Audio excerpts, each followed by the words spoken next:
세상에 지어진 모든 것들에는 다 지은 이의 목적이 있습니다.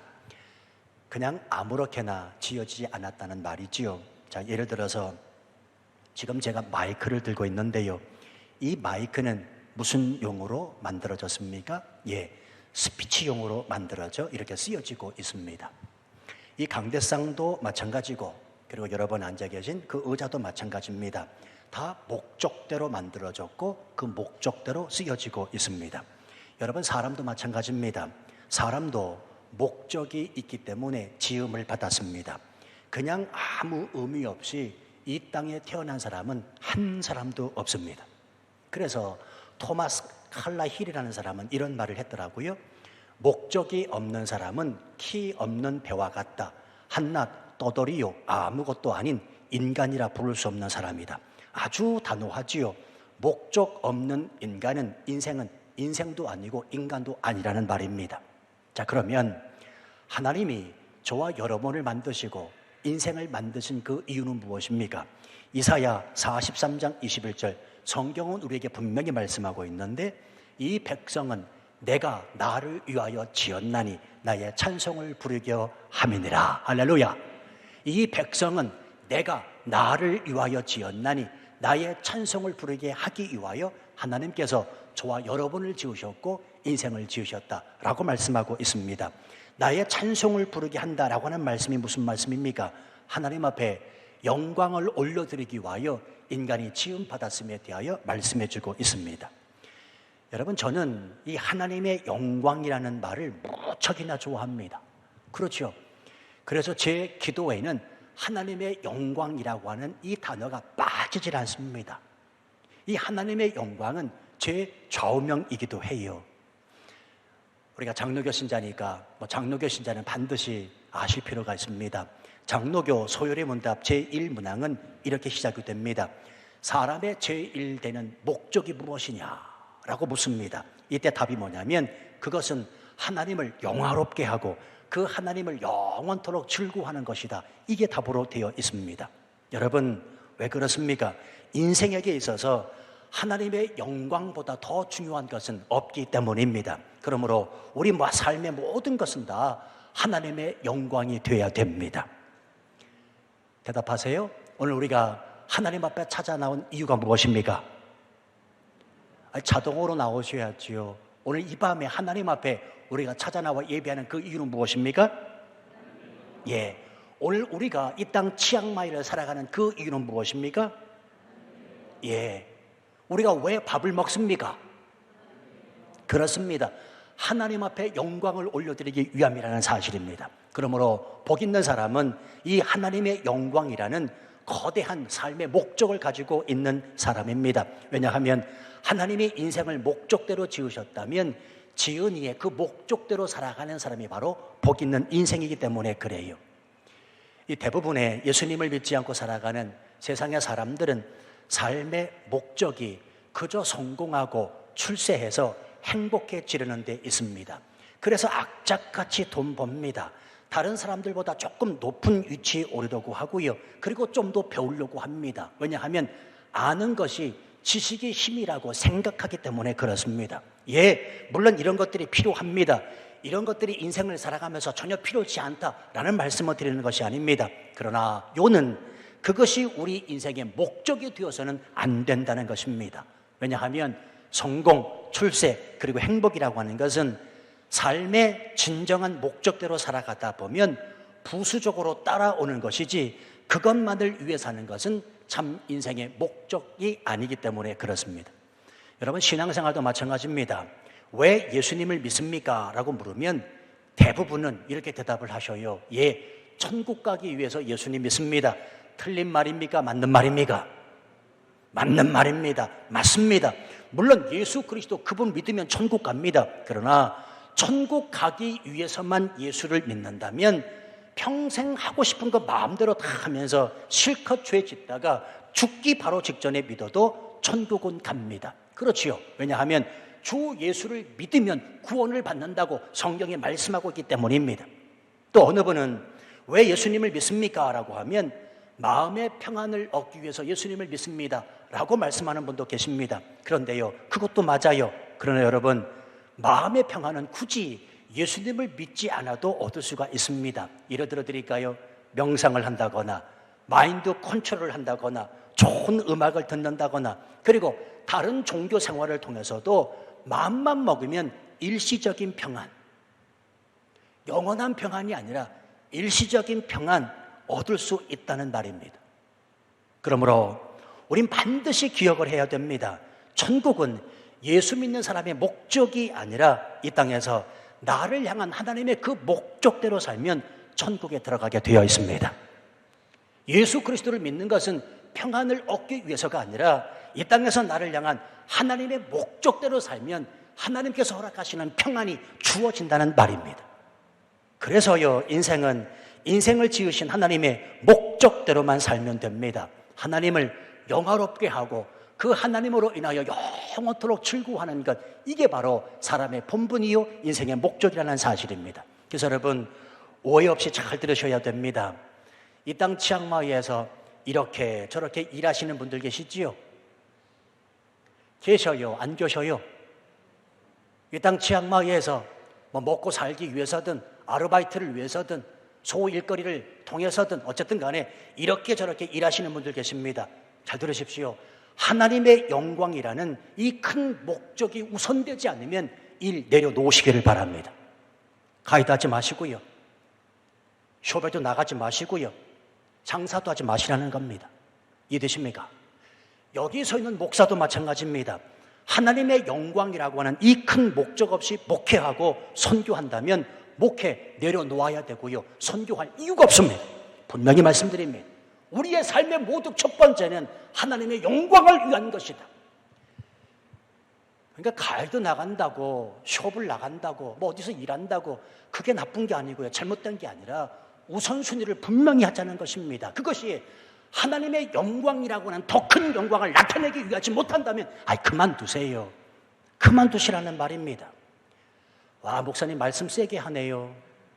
말씀 센 게 아니고요, 말씀이 찔리는 것이지요. 정확히 들으셔야 됩니다. 말씀이 센 게 아니라 이것이 바로 거슬리게 들린다면 그 말씀이 내 양심을 찌르고 있다는 말입니다. 여러분, 잘 생각해 보셔야 됩니다. 왜 삶이 힘듭니까? 인생이 왜 꼬입니까? 내가 아닌 바로 그 사람 때문입니까? 아니요, 아주 간단합니다. 하나님의 목적이 아니라 인간의 목적, 자기의 목적을 이루려고 애쓰기 때문에 힘듭니다. 말은 아닌 것 같아도 실상은 그렇기 때문에 인생은 꼬여지고 있다는 말입니다. 오늘 아침에 어느 분하고 이야기를 나누면서 제가 오늘 한국의 어느 부목사님 이야기를 했는데요, 어느 부목사님이 어느 교회를 들어가셨대요. 그런데 바로 그 교회에서 쫓겨났답니다. 이유가 뭔 줄 아십니까? 담임 목사님보다 설교를 잘해서요. 담임 목사님보다 설교를 잘해서 들어가서 설교하고 나서 그대로 그 교회에서 쫓겨났대요. 이런 이야기를 주고받으면서 제 자신을 돌아봤습니다. 김 목사는 어떠한가? 저는 어떻다고 보십니까? 라고 물었어요. 여러분, 저는 어떻게 할 것 같습니까? 저보다 설교를 잘하는 부목사가 있다면 쫓아내겠습니까? 대답하지 마세요. 그러면 대답하지 마세요. 오늘 이 이야기를 아침에 나누면서 나는 어떻게 될 것인가? 제가 분명히 말씀드렸습니다. 김 목사는 나보다 설교 더 잘하는 사람이 있으면 나는 환영한다. 나는 그를 더 축복한다. 저는 솔직히 그런 말씀 드렸습니다. 그런데요, 곰곰이 그 얘기를 하고 가만 생각해 보니까 지금은 그렇게 말해도 내가 한 60이 넘어가면 그런 말 못하겠더라고요. 이해되십니까? 지금은 그런 말을 해요. 자신 있게 그 말을 해요. 그러나 나도 역시나 인간이기 때문에 60에 넘어가면 그 이야기 감히 못하겠더라는 말입니다. 아하, 이게 바로 나였구나. 이게 바로 나구나. 이게 한없이 연약하고 부족한 나구나. 여전히 말은 그럴듯하게 하면서 내 속마음은 그렇지 않은 내 죄성을 가진 모습을 깨닫게 됐습니다. 성도 여러분이요, 끝까지 하나님의 영광을 위한 삶 쉽지 않습니다.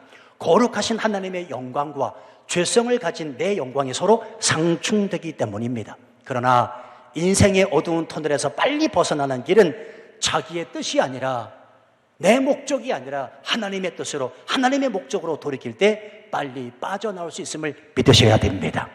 제가 왜 이 말씀을 드리냐면, 오늘 본문의 말씀을 관찰해 보세요. 예수님도 하나님의 온전한 그 목적을 위해서 살아가고 계심을 알 수 있는데, 그 목적이 뭐냐면 하나님의 영광이라는 것입니다. 오늘 본문을 잘 보시면 1절부터 5절 안에 계속해서 무려 5번씩이나 반복되어 나타나는 단어가 하나 있지요. 그게 바로 영화라고 하는 단어입니다. glorify. understand? 제가 새벽에요, 지난주에 계속해서 새벽에 나오신 분들한테 그런 얘기를 했어요. 아니, 왜 여러분들은 반응이 없으신가요? 제가 뭘 그렇게 크게 잘못했나요? 아니, 반응을 좀 보여주세요. 고개라도 좀 끄덕여 주세요. 이렇게. 치앙마이 중앙교회 성도들의 장점이 있습니다. 저를 뚜렷이 쳐다본다는 겁니다. 너무 감사해요. 근데 때로는요, 무섭습니다, 여러분. 좀 이렇게 유연하게 좀 쳐다봐 주세요. 고개라도 좀 끄덕여 주시고요. 오늘 1절부터 5절까지 말씀해 보면 계속해서 무려 5번씩이나 반복되어 나타나는 단어가 뭐냐면 영화라고 하는 단어입니다. 이 영화라고 하는 단어가 바로 영광이라는 뜻입니다. 요한복음 17장은 예수님의 기도장인데요, 사복음서를 통틀어 예수님의 그 기도 내용에 관하여 이렇게 장황하게 풀어놓은 곳은 이곳밖에 없습니다. 예수님의 그 완벽한 기도가 처음부터 끝까지 기록된 유일한 곳이기도 하고요, 이 기도 내용을 가리켜 학자들은 대제사장의 기도다, 이렇게 말을 하고 있습니다. 자, 아무튼 지금 이 기도를 하나님께 올리시는 예수님의 상황을 한번 보시길 바랍니다. 이제 잠시 후면 말할 수 없는 십자가의 고통과 고난을 당하시게 되는 예수님이십니다. 자, 그럼에도 불구하고 잘 보십시오. 예수님의 기도는 살려달라고 하는 기도가 아닙니다. 그 십자가의 고통과 고난을 내가 끌어안을 테니 하나님이여 영광을 받으시옵소서라고 하는 기도가 시작이 됩니다. 1절 보세요. 예수께서 이 말씀을 하시고 눈을 들어 하늘을 우러러 이르시되 아버지여 때가 이르렀사오니 아들을 영화롭게 하사 아들로 아버지를 영화롭게 하게 하옵소서. 때가 이르렀다라는 말은 무슨 뜻입니까? 십자가의 그 때를 가리키는 말입니다.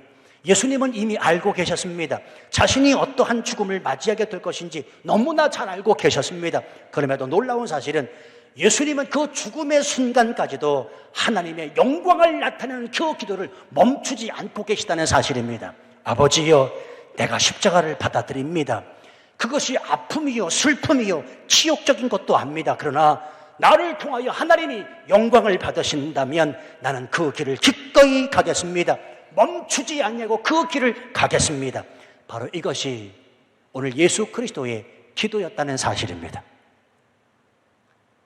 제가 한국에 있을 때 교육자로 교회를 섬기면서요, 목사의 길을 포기하고 싶었던 때가 제게 있었습니다.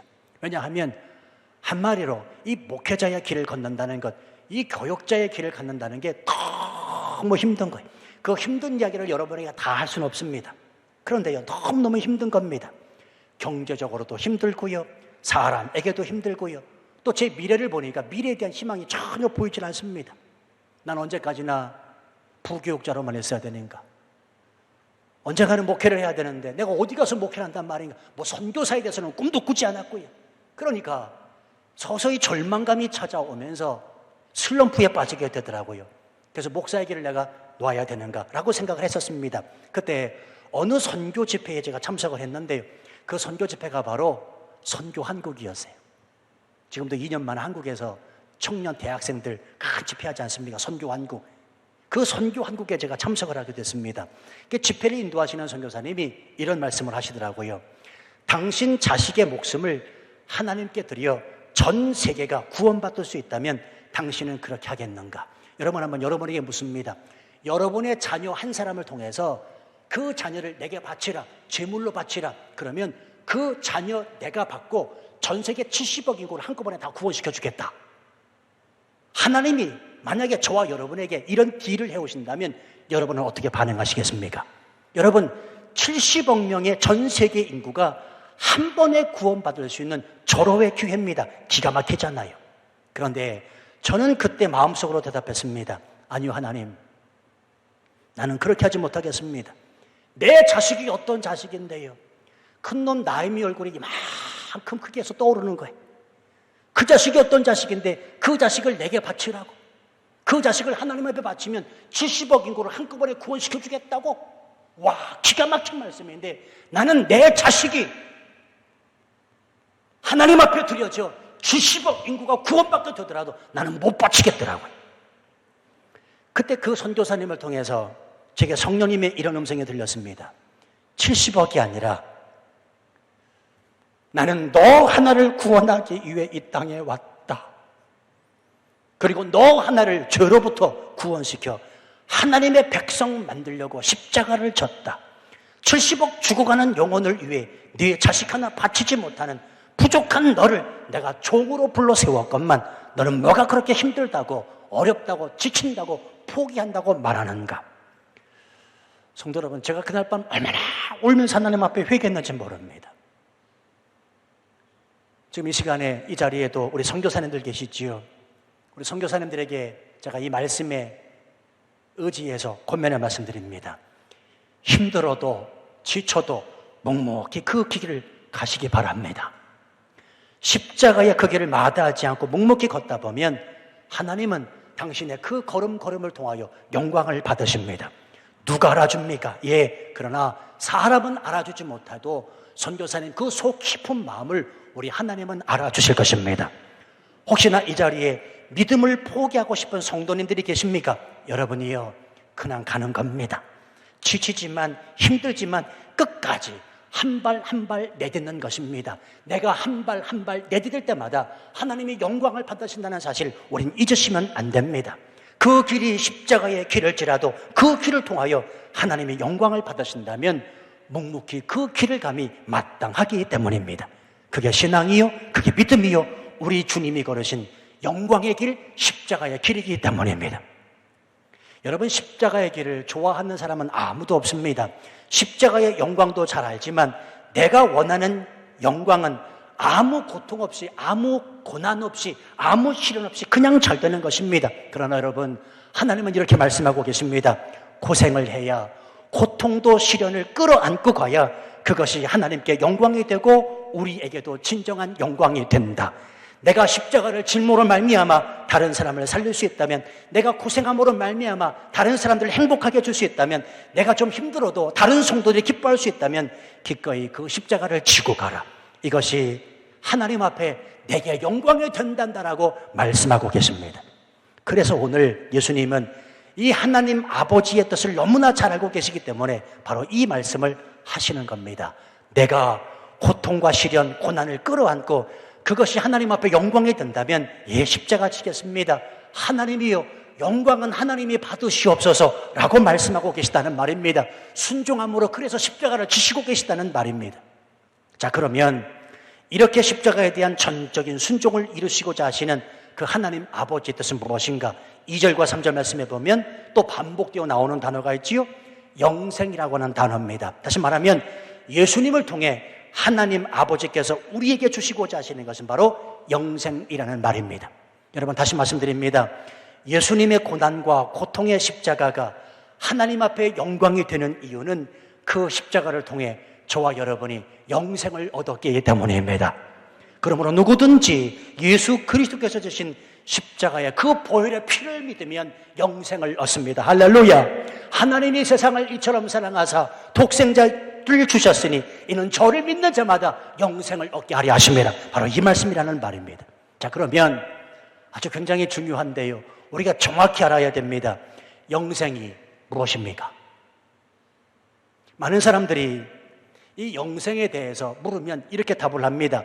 영생은 영원히 사는 것이라, 영생은 오래 사는 것이라고만 이해합니다. 그러니까요, 영생이 귀하고 좋은 것이라는 느낌이 잘 안 드는 사람도 있습니다. 왜냐하면 지겹고 따분한 인생 오래 살아도 못하는다는 거예요.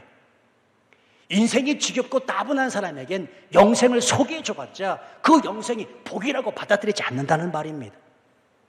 제가 새벽기도 때 말씀드렸는데요, 어느 꼬마 아들이 아빠한테 이렇게 말했대요. 아빠, 천국 가면 뭐 해요? 그랬더니 아빠가 이 꼬마한테 말합니다. 날마다 하나님 앞에 예배한단다. 그랬더니 이 꼬마 아들이 대뜸 이렇게 말합니다. 난 천국 안 갈래요. 왜 안 가려고 그러냐? 아니 매주일 교회 가서 예배 드리는 것도 지겹고 따분한데, 아니 거기 가서 맨날 예배 드리는데 난 지겹고 따분해서 천국 안 갈래요. 이렇게 말했다는 겁니다. 여러분, 영생은 영원히 사는 것입니다. 오래 사는 것입니다. 그러나 인생이 힘들고 지치고 어려워서 뭐토록 오래 사느냐라고 말하는 사람에게는 영생의 선물이 복이 될 수가 없다는 말입니다. 그래서요, 영생에 대해서 잘 알아야 됩니다. 이 영생이 무엇인지 분명히 알아야 됩니다.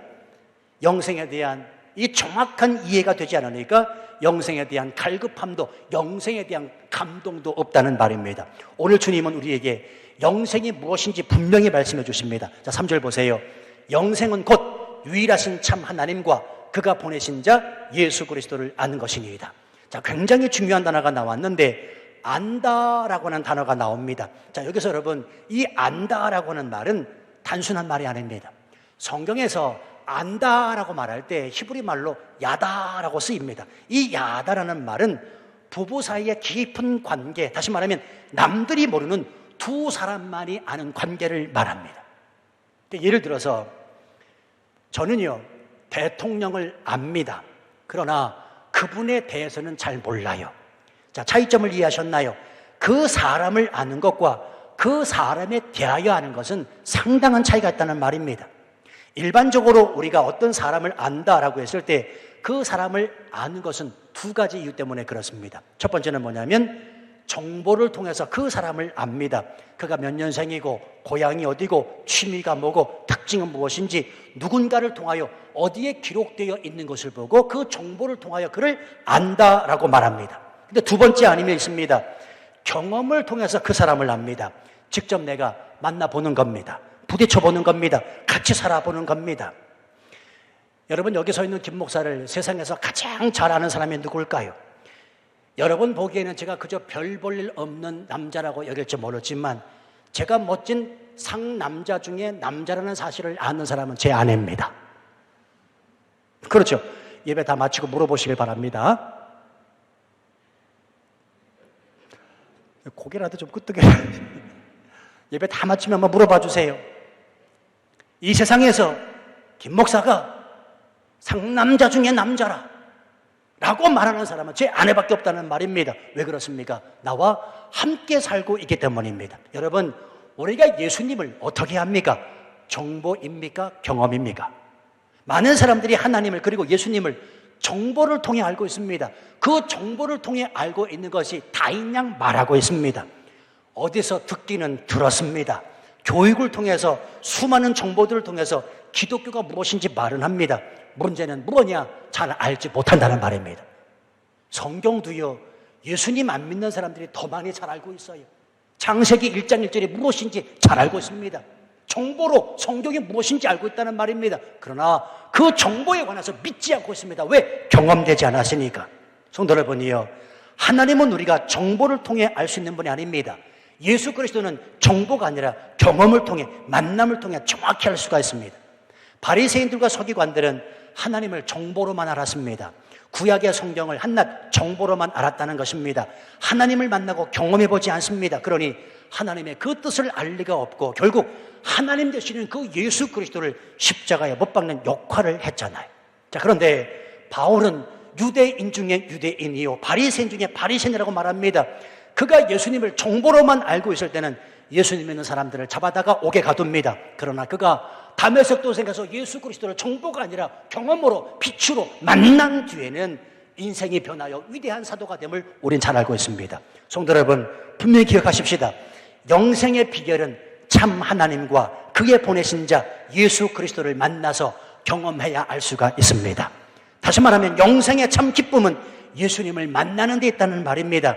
영생의 단어적 의미가 중요하다는 말이 아닙니다. 영생이라, 오래 사는 것이라, 영원토록 사는 것이라, 이걸 아는 것이 중요한 것이 아니라 예수님을 만나야 영생을 알고 예수님을 만나야 그 영생의 참 기쁨이 무엇인지 깨달을 수 있다는 말입니다. 여기 있는 목사가 맨날 영생에 대해서 설교도 소용이 없습니다. 성령님이 깨닫게 하시고 성령님이 말씀하셔서 예수 그리스도를 만난 참 기쁨과 예수 그리스도를 만난 경험이 있는 자가 그 영생을 얻은 것 때문에 기뻐한다는 사실입니다. 금강산이 아름답다고 1000번을 이야기해도요, 한 번 가보는 것이 1000번 이야기 듣는 것보다 훨씬 낫지요. 제가 교회 초창기 때 한 2, 3년 지났는데 제가 막 땀 흘려 수고하고 막 애쓰는 것을 성도들이 보고요, 안타까웠던지 목사님 휴가를 좀 다녀오세요 그러더라고요. 교회 초창기 때입니다. 그래서 일주일 휴가를 얻어 휴가를 다녀왔는데 그때 성도들이 제게 물어요. 목사님 휴가 어디로 가실 계획이세요? 그래서 제가 그랬습니다. 예, 방콕이요.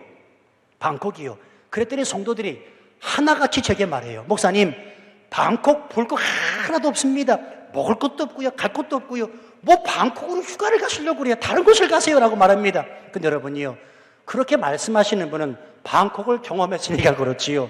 저는 그때까지 2, 3년 되기 때까지 방콕이라는 곳을 가보진 않았습니다. 방콕을 경험하지 못했단 말입니다. 그래서 고집을 피고 방콕으로 휴가를 갔다 왔는데, 아 그렇구나, 이래서 방콕으로 휴가 가지 말라고 그랬구나를 그때 알았습니다. 왜요? 제가 경험했기 때문에 그렇습니다. 성도 여러분, 중요합니다. 예수 그리스도 정말로 만나셨습니까? 여러분이 아는 예수 그리스도는 정보로 압니까? 김 목사가 여기서 예수 그리스도를 같이 외치니까 그 외침의 정보로 압니까? 아니면 내가 예수 그리스도를 정말로 만난 경험이 있었습니까?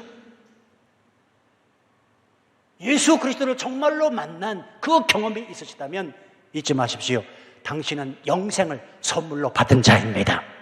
하나님의 백성 그래서 됐습니다. 그래서 우리는 기뻐해야 된다는 말입니다. 그러므로 이제 우리가 해야 할 일은 무엇입니까? 하나님 앞에 영생 얻은 자로 기뻐함으로 그 하나님의 이름을 높이며 영광을 올리며 살아갈 수 있는 존재가 된다는 말입니다. 힘들어도 지쳐도 어려워도 하나님의 영광을 포기하지 말아야 할 그 이유, 우리에게 정말 큰 영생이 주어졌기 때문이라는 말입니다.